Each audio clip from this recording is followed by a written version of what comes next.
Urte berria hasi da. Gauhotzak azkar udaberriari paso emango dio.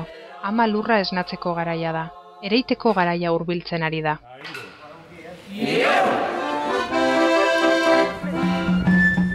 Esan dezakegu, Santagedarekin hasten direla ioteak.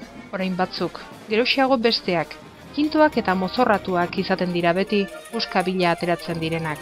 Iote festetarako behar duten jakia eta dirua jasotzeko.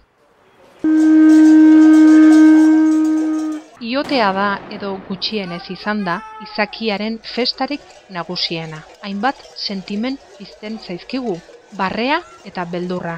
Bertan aurkitzen ditugu hauen aztarnak, aspaldiko sentimendu totenikoak, urrutiko garaietara eramaten gaituztenak.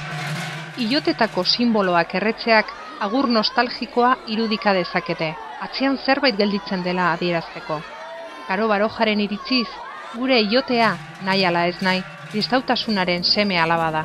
Garizumarik gabe ez baitzen izango Europan, ertaroko garai ilunetik ona izan den modukoa. Aurreratze gisa, azpimarratzen dugu sakanako herrietako iote gehienetan bi direla pertsonaia nagusiak. Mozorratua eta mozorratu gabea. Hau dela eta, mozorratuak bildurtu, zikindu, segitu eta jo egiten du mozorratu gabea.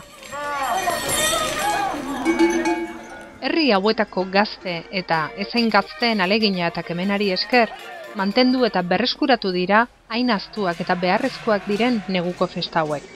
Beste alde batetik, sakandarrak animatu nahi nituzke, denbora batez galduak, baina inola ere ez ahaztuak egon diren ohitura hauek mantentzera eta berreskuratzera.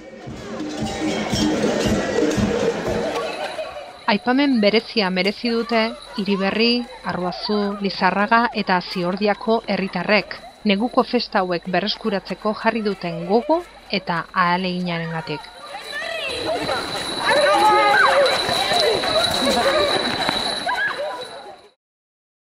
Jarraian zehaztuko dugu sakanan iotea bizirik mantentzen duten herriak.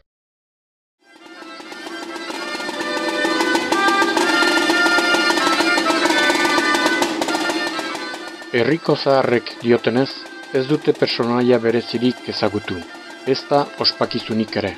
Dirudienez, Irurtzungo ioteak aspaldi galdu ziren.